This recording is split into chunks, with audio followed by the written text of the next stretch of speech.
mean, obviously Tyreek Hill scored 12 touchdowns last year, and I think I saw somewhere that he played like 35% of his team's snaps, something like that. Yep. Now Maclin's gone.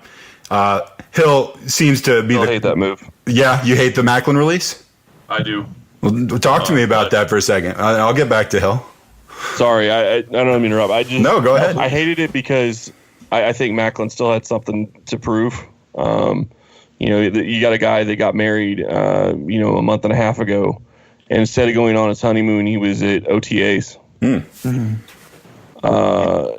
And I understand his wife knows what he does and, whatnot. And Andy Reid and Alex Smith were at his wedding, and, all the wide receivers were at his wedding. And then, a week and a half later, he's released. And, it's come out since that, he was willing to take a pay cut, and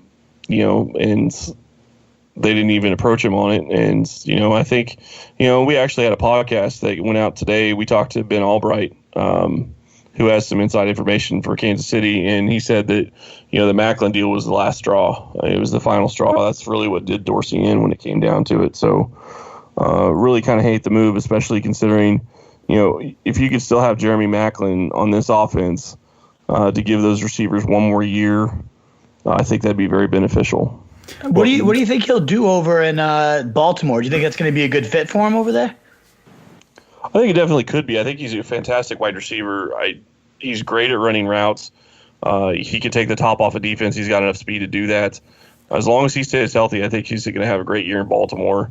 And with Steve Smith gone, they really needed somebody to be able to stretch the field and be able to be that number one guy that that Joe Flacco can lean on. You think from a football playing perspective, it was the wrong move, and just from like being a good guy perspective, it sounds like you think it was even more the wrong move. So, he was a team leader too, yeah. And you look at wide receivers that. I think the eldest wide receiver right now is Albert Wilson, and if he plays more than if he plays more than 20% of the snaps, he's getting way too much playing time, in my opinion. So, all right, you got to put somebody on the field.